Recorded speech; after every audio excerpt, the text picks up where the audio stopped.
Hi, Donovan here from the Generative Edge, and I'm so excited to have a dear friend with us today, Holger Mueller from Constellation, who's the VP and Principal Analyst for Constellation, focusing heavily on how tech changes best practice, which I love, by the way, and how tech drives value. Holger, so good to have you on the podcast. Great to be here. Thanks, Donovan. Sure. Tell us, what is it that you do at Constellation? Yeah, so Constellation Research is a small boutique analyst company. We're only 8 analysts, and we set ourselves apart, as you said in the intro already, that we don't focus on everything the CRO buys, like our big brothers and sisters in the industry, which you know well. I shouldn't mention them here, but we only focus how technology changes best practices and or enables new business models. So you won't find anybody at Constellation Research who covers servers, networking, PCs, or anything like this. Not that they're important for our customers as well, but they're not going to change best practice significantly. Everybody has to have a good PC. Everybody has this networking. And for specifically me, I cover enterprise acceleration. What do enterprises have to do to move faster, become more agile, become more successful overall? I break it down into two major categories.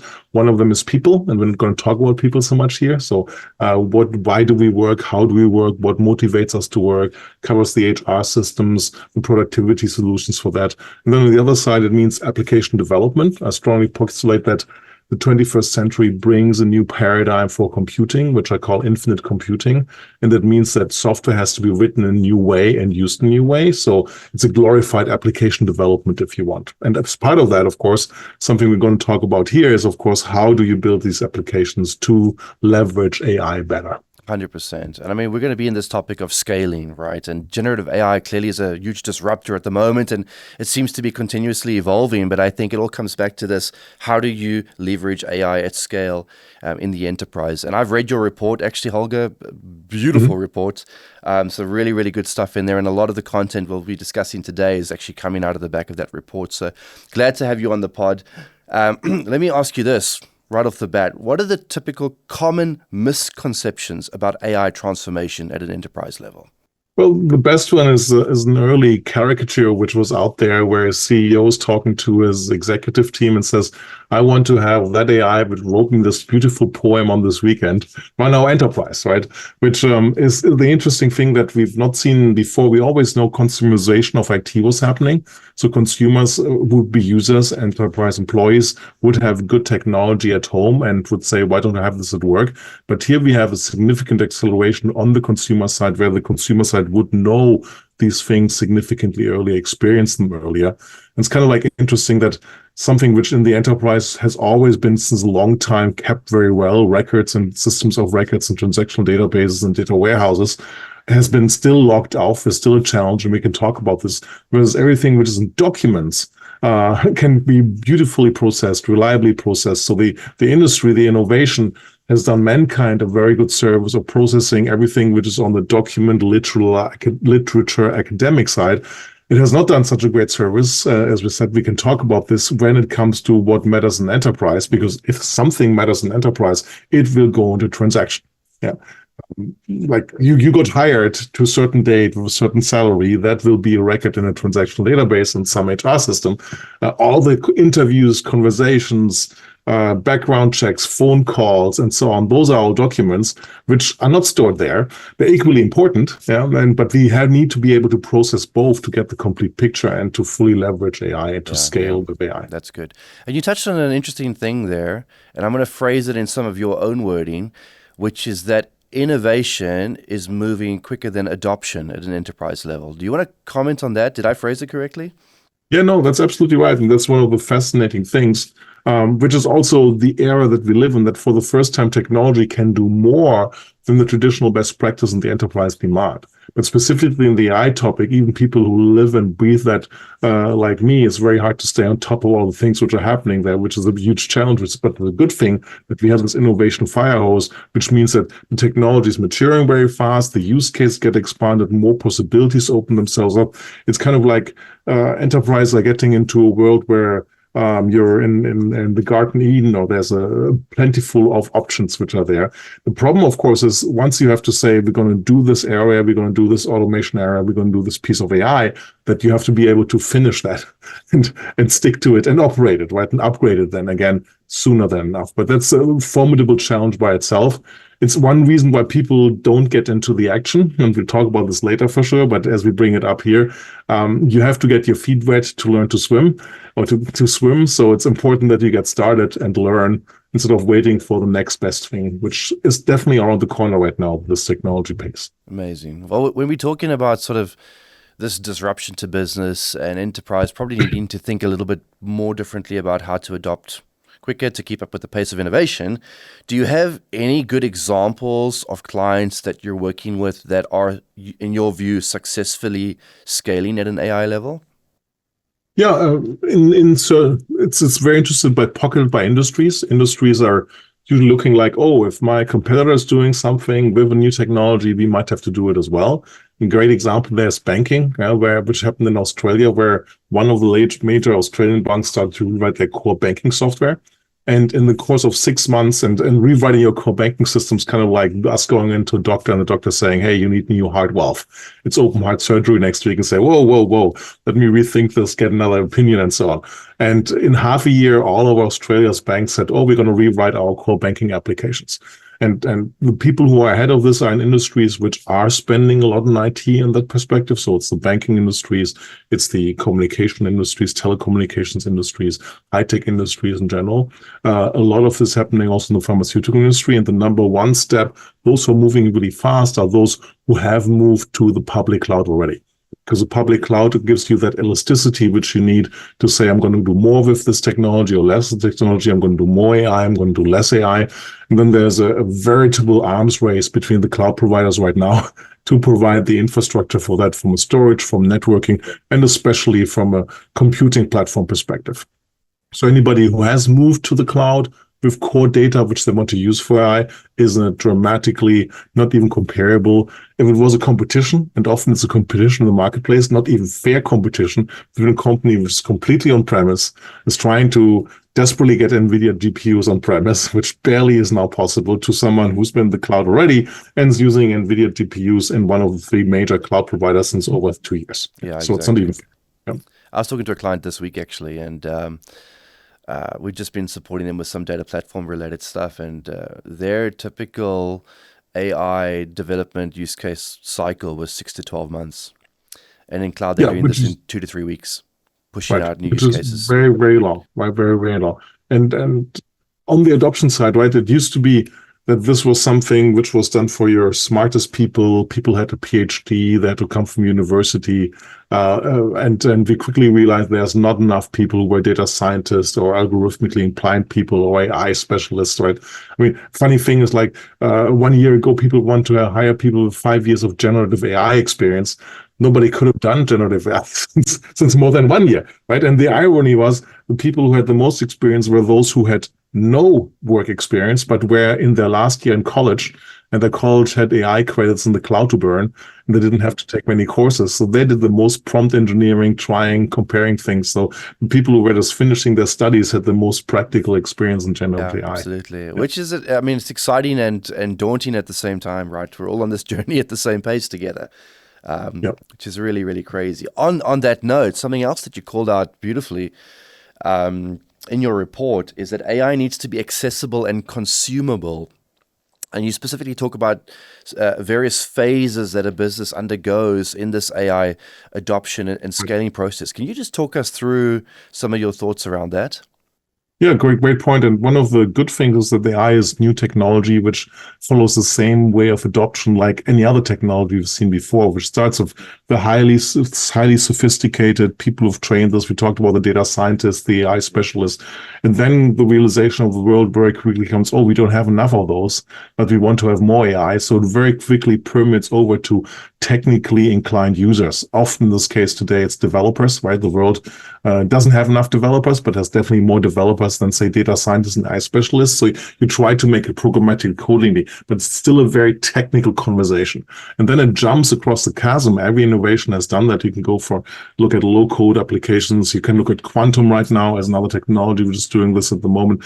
over to the business users, because the real value of technology is not done by technology people using technology, but by business people making a difference in the value creation that they are tasked to deliver in the enterprise individually or by their team. So then there's going to be technically more savvy business people, sometimes often the young ones to some workplace. Oh, those can use the display, the overhead projector, whatever it is, right?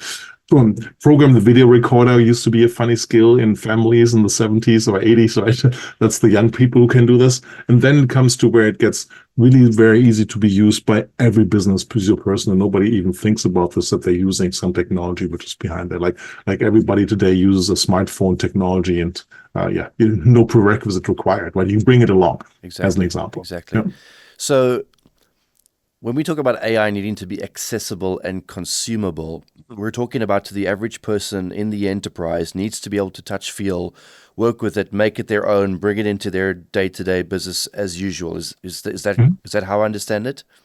Correct. Yeah. So people must have access in these 4 different categories to it. If they don't have access, they can't use the technology, and they need to be able to apply it to their work, in the sense, consume it. So it makes their work-life balance better, makes their work efficiency better, creates more value to their work, and makes a difference in that. So they say, hey, this technology which makes sense, and not, oh, this technology which is not working and holding me up and not helping deliver to do my work, right? So which is the ultimate failure of any technology adoption in the enterprise. Yeah. Absolutely right. Yeah. And you talk about a term called the Campfire Model in your report as well.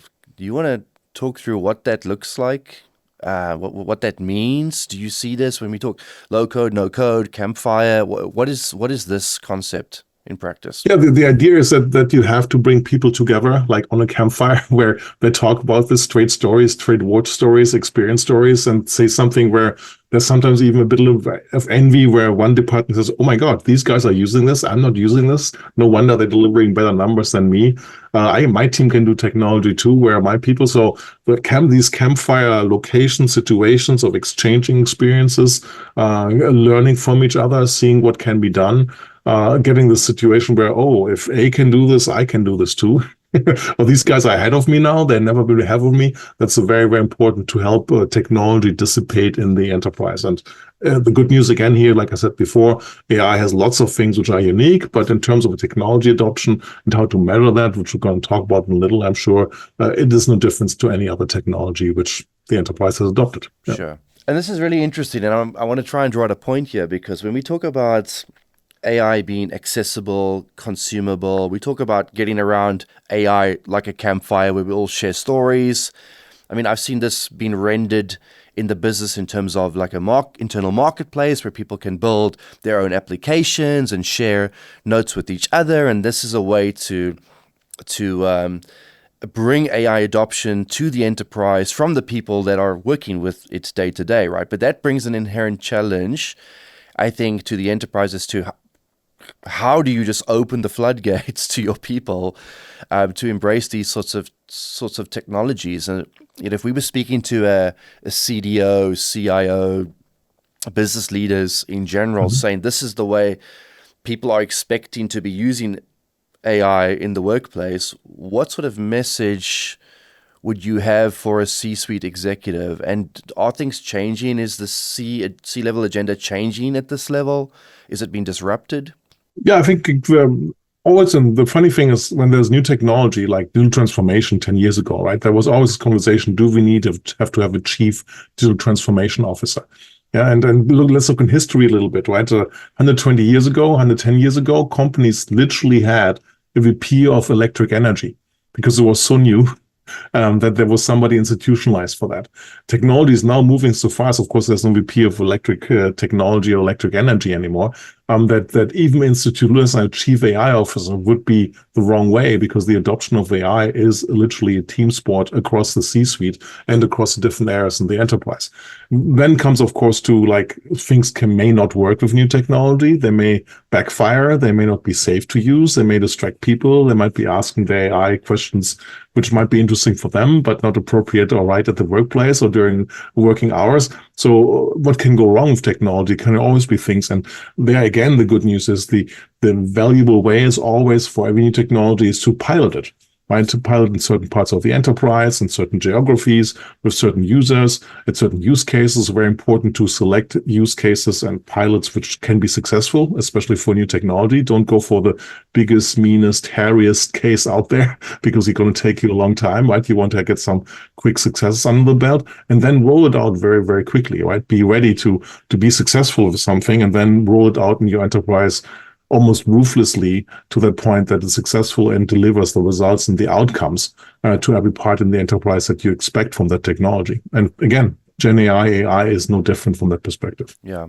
I love your view on the fact that AI at scale is an enterprise-wide conversation. Everyone needs to be at the table in this conversation. It's not just led by one individual in the organization with the mandate to really roll it out, but everyone needs to be part of the conversation, right?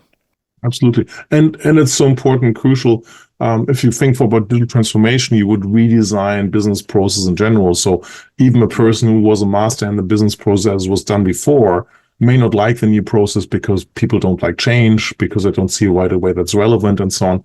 On the AI side, it's much more critical because it's mostly today the technology is something which is augmenting, helping that professional to be more successful at their job. And only they can directly assess this is really making a difference. This recommendation, this formulated test, this generated text, this analysis is good enough for my specific work, right? So it's highly individualized where it really comes back to the individual who's tasked to do that job for the enterprise to sort out if the technology, in this case AI, is really delivering the value or not. Wow. And I want to come back to that point in a moment because measuring, I mean, even within our own teams, we're trying to give people accessibility to these tools, but we're asking ourselves as business leaders, how do we essentially measure that? But I'm going to come back to that in a moment because that's really, really interesting. Talk to me quickly. You're based in California, if I understand. Do you see any big differences between the US market, the European market when we talk AI adoption? Yes, there's significant differences. The good news is AI is not different than other technologies. Again, so on the risk of sounding boring here, but generally the American companies are much more technology friendly than European companies. And I see this with my German accent, living in Southern California since 26 years, but being a European, so I have sympathy for Europeans. And sometimes the European approach of a wait and see doesn't make Europeans go through all the wiggles and tails of technology, waiting for it to mature and see if it really happens or not happens. So there's an advantage of having a careful stance from that perspective too. But in general, North American companies are much more aggressive in terms of technology adoption, also in a better situation because we mentioned the cloud already. AI is being delivered predominantly through the cloud. It's the largest IT market. So the newest innovations, the biggest market where you have to be present as a cloud vendor and then as an enterprise can choose from is North America. Even from as technology forward-looking, aggressively adopting enterprise in Europe, I will have to wait. Before my cloud provider will give me the same capabilities that my competitor in North America might have, which means as a European company, if I really need some technology, I need to be on the leading edge and need to adopt this through the North American instances with all the complications of data residency and GDPR and all the good things which are making it harder for European companies to adopt AI. All the way to, we see this as a consumer side, right? I mean, half of your listeners will be Apple iPhone users, and they can't have the latest Apple AI, Siri AI, because of not clarity of Apple being able to deliver it to them in Europe, right? So bad luck, right? So unfortunate circumstances. So there's different levels of adoption. Asia Pac is kind of like in the middle. It's generally much more technology friendly. There's also much younger workforce than North America and Europe, and the age of the workforce plays a significant role in how technology friendly and ready to adopt new technologies and how much of that as a demand is happening anyway from that perspective. That's really good. Thank you. Very, very different technology curves in terms of adoption across the world. Interesting. Thank you for those insights. That's really, really important to note. We're talking about AI being an enterprise-wide conversation. Everyone needs to get involved. You coined a phrase saying that AI is not just a project, it's a core business function. I love this. I think it's really, really cool. And just knowing that we've been in conversations as leadership saying, how do we I mean, this agentic agenda has sort of been the new hype cycle, if you will, over the last couple of months. And I think this has woken leadership up to say, well, can we do things differently? Do we need to be pivoting from our traditional ways of working? Do you want to talk maybe through some of this? AI becoming a core business function, this agentic agenda, what are you seeing in that space? Yeah, I mean, it's moving really, really fast. I would even say, I mean, we're recording this in February 2025 for people listening this later, right? So you have to date this. We're already potentially at the end of the agentic hype cycle, at least, not from the adoption that will be happening this year. And really the move is what you see from some of the vendors is in the autonomous direction. Yeah. What has happened is like Microsoft being an early innovator, I mean, there's just too many copilots where the human is the connection between them. I always jokingly say my beef with generative AI is that no generative AI can generate me a pilot of a airplane, normal pilot with 30 plus co-pilots next to him, they're just revolving, right? I'm not asking for the special chair because it doesn't exist, right? There's no data for that, but that is the situation. And so it was a little too overshooting that. And it was always interaction of the human in the loop. The human has to be in control. It's very important, but we also want to have some things being done. You don't want to be in the loop the 10,000th time because you get tired being in the loop. And it works, right? It needs so to you get don't on want with the job, basically, right? Exactly. So what is coming after the agents being able to do more things by themselves, agents are seen as more capable as co-pilots. And next phase really is autonomous AI, where things are just happening, right, and coming around. And that leads me to one of the most important things which AI is, I'm very optimistic about, is changing the paradigm, how all enterprise software is done, which today is still very much written in the way, if you, Donovan, or me, Holger, we don't show up, nothing happens, right? If we don't pull out our computer, if we don't log in, if we don't find the menu, if we don't find the chart, the analysis to see, oh my God, something's going wrong, and then jump on the phone, jump in Outlook, in Teams, and Slack, or whatever to get something going, nothing will happen, right? This is a bad design point for the world in the 21st century, where we have an infrastructure like we have never before, like the cloud, which is always on. So it should be the other way around, that the human is not the driver, but the technology is the driver and pulls the human in when it's needed. And we see this happening very quickly on the AI side, to come back to the actual technology is where autonomous is really the value, where something alerts you that something is not going the right way or needs your supervision or you're checking in, right? And somebody is doing this really, really well. Starting this basically has been Google mid-December with launching their autonomous capabilities in an area which is very, very promising in the code generation area, where basically generative AI could parse defects and find issues, simulate them, test them, fix them, and then the human is still in control in the loop by putting them in a code GitHub repository before they get published, right? And that level of bringing things together is very, very powerful. Like we said before, there's not enough developers in the world. There needs to be more code written. If we can make these developers more capable, give them more velocity to do things faster, that's a huge, huge big win. Yeah, great. No, wow. There's just so much happening at pace. It is actually crazy to keep up. I'm nervous when I tell people that I'm a partner at Deloitte in AI, because I feel like I turn the page on the next Monday in the next week, and the whole scene has changed. It's really crazy these days. It's exciting. It is exciting. Right? This is very exciting. That's why I just love talking to people like yourselves that are on the forefront of the research. Your fingers on the pulse, and it's really important to stay in connection with folks like yourself. So let's talk quickly about, fine, so all this AI is happening. We're going to make it accessible and consumable to the business, assuming we're taking steps to move in that direction. How do we measure the efficiency, the change in process that AI brings to the average business person? How are companies thinking about that, or should be thinking about that? Great question. And again, sounding like a broken wheel here. The good news is the AI is just new technology. It works the same way. We're big fans at Constellation of outcome-based measurement of technology, right? You say what you would like to happen, and then see the technology helps you to achieve that to happen. Of course, in the boundaries of being able to afford it and being able to implement it and run it safely. So the outcome-based perspective is fully applicable to the AI situation as well, right? I want to be able to parse so many emails. I want to write emails good enough that I can use them for my business correspondence. I want to find applicants out of a pool in that way. I want to generate the conversation with them. I want to generate a training material course where the human only has to spend half an hour to make it ready for prime time. You can define these levels that you want from every technology. And the great news is for AI, you can go there the same way, right? You can, for code generation, say, I want to have 90% code generation for DevOps, IT ops, which we've seen people achieving. I want to have 60, 70% for pro coders to get there.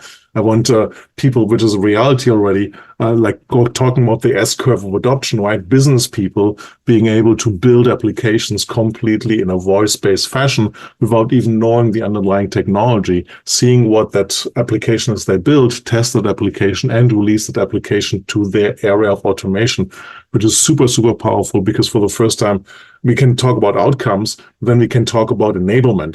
And one enablement which low-code, no-code has done before, and with AI is now getting turbocharged, is that it puts people into charge, they become the master of their automation destiny. It's no longer that I need to go to IT, lobby, beg, scratch for getting some consultants to build something for me, but you become the owner, the master of your automation destiny with these technology advances, which is super important because the other problem which we haven't talked about is the first world, the Western world, the North American world. We're running out of hands, right? We don't have the reproduction rates to keep working at the same hand-to-machine ratio that we used to today. We can't do the same thing 10 years from now. We can't do the same thing 20 years from now. And we need every automation that we can now hands on, and we can use AI for that as a very, very powerful capability, which is constantly and very quickly evolving, much better than any other technology we've seen before.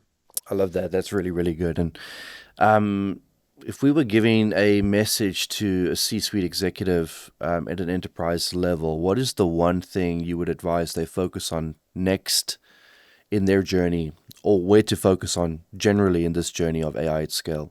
Yeah, it's pretty simple. I mean, if you're not going, you have to get going. You have to learn, you have to make experiences, you have to experience some failures and things that don't work, that you don't want to do, to learn from that in your organization. If you're going, you definitely have to be going faster. There are some general rules which you, at this point where we get out of the experimentation area or the siloed AI implementation, where you have to say it's important that you move your relevant data to the cloud. It's important that you run on lake houses. As an example, I just came back from SAP's Unleashed event last week in New York, where they did the business data cloud all of a sudden. So get ready for the AI era. So I have a lot of respect for SAP, but if SAP wakes up to that, then it's time for every CIO, CTO out there to realize I need to be in the cloud. I need to create a data foundation. I need to find the AI frameworks to build things on top of that, and then deliver AI-fueled next generation applications on top of that. Wow. And so, I mean, with all this happening, I saw the announcement by SAP, by the way, like really, really interesting stuff. I mean, on that note, if we look at a 12 to 24-month horizon for AI, where do you think it's headed? We've touched on it briefly, but maybe in summary, where do you believe it's headed in the next 12 to 24 months? Yeah, so we're going to head into more autonomous, where AI is doing things, where we revert this thing where the human is not the operator, the human is the overseer. The human gets pulled in by software to see things which are not working really, really well. And then we're going to get much, much more into the multimodal area. That's something where you talk about seeing people, talking to people, hearing the intonation in their voice, seeing their facial expression, coming much, much closer to where we humans are, because we process multiple things all the time. We're not just listening to one input factor, and pretty much all the AI models, with very few exceptions, have been tuned to one medium and do this really, really well, which means, again, the human becomes a system integrator of these things to bring them together. So we're not moving closer to general intelligence, where I don't know when we're going to get there, but the multimodal capabilities of the AI models is super, super important and will change everything which is used by a human person, where multimodal capabilities play a role. Yeah. So even a call center where I have only two inputs, basically, I listen to the person and I can see the intonation of voice, and they're getting frustrated, they're motivated, they're happy, whatever. Which I might not pick up being a foreign speaker or whatever. So super interesting to see software being able to tell me that and guiding me and changing my script from that perspective. And that is a very, very starved multimodal situation in call centers. Even there's value. Now, talk about doing Zoom calls and looking at the other people and getting visual elements in there and sitting what you're going to talk about. Now it's time for a break or whatever that is. There's tremendous upside in that, which otherwise is only coming out of experience of people. And as much as we love people, we're people ourselves. We all know ourselves. We have good days and we have bad days. And how can you normalize that the poor customer, the poor employee doesn't get me on a bad day, right? Which as a human, I cannot prevent. It's part of the lottery. And how can we get that lottery a little bit out with the help of technology to make interactions for everybody fairer and more equal and delivering the same consistent quality of service, quality of product presentation, whatever it is that we're delivering as a value creation. Yes, yes. Thank you, Holger. And in closing, my final question to you is, what do you think is still the biggest challenge that enterprises face in moving at pace with AI? The biggest challenge is literally something which is specifically a problem in Europe, is that a lot of the relevant information is still siloed in transactional systems on premises. And it's not available for these algorithms, can't be brought closer to GPUs, which are great at crunching those and making those available. So many companies are still too far away with their data. And everybody knows, you can ask my grandmother, if you want, she knows data is relevant for the quality of AI. If I can't make my data available where it matters, if I can't make it available in an environment where I can play, in the sense that, right, we have cloud credits left over. Let's play with those a little bit. Let's spend those down and get some experience, or we don't have them. And the key thing, so on the cloud delivery, is that the cloud allows you with its elasticity to tie your IT costs to the benefits that you're creating from it. Right? Anything which you've done on premise in your data center, where you would buy that server, open that data center, you would have to show the CapEx. You would be under the gun as a CIO to get the utilization going. If you tie your business success to your IT spend, and you can scale that for the cloud, and AI is included in that, it's going to be very, very beneficial, because, like, God forbid something else like COVID happens again. But if your company is really shut down and you're not doing any revenue, in the cloud elastic argument, you're not selling anything, you're not paying anything from that perspective, right? Because you're not making any revenue, you're not utilizing that. And I think that's the most important thing to understand. You have to come to an elastic IT infrastructure, which allows you to adopt new technology. And AI is the one which has the most promise. And AI is not the one which is probably going to go away. And in 1 or 2 years, nobody's going to talk about this anymore. And it's also interesting because it brings together all the things which have been ignored before. Right? I mean, big data is something known really, really well since 15 or so years, when it was invented for advertising sales at Yahoo on the Hadoop side. And enterprise say, I don't need this. I have my data warehouse. I have my star schema. Then Snowflake came along and had the revival of the data warehouse in the cloud. All good and nice things, but they didn't prepare you to have the unstructured data available and bring it together with your structured information into some automation for analytics. Right? Even enterprise got deprived from analytics to bring these things together, not even talking about now automation which can be derived from AI. So move to the cloud is the recommendation that you have to need to do to take care of these new technologies. And the good news is, next thing might be around the corner, right? This year might be a big year for quantum, as an example. Make another podcast here, but quantum technology will be available out of the cloud where your data should be being. So that's important. The last good news is it's getting much easier to adopt technology in the cloud.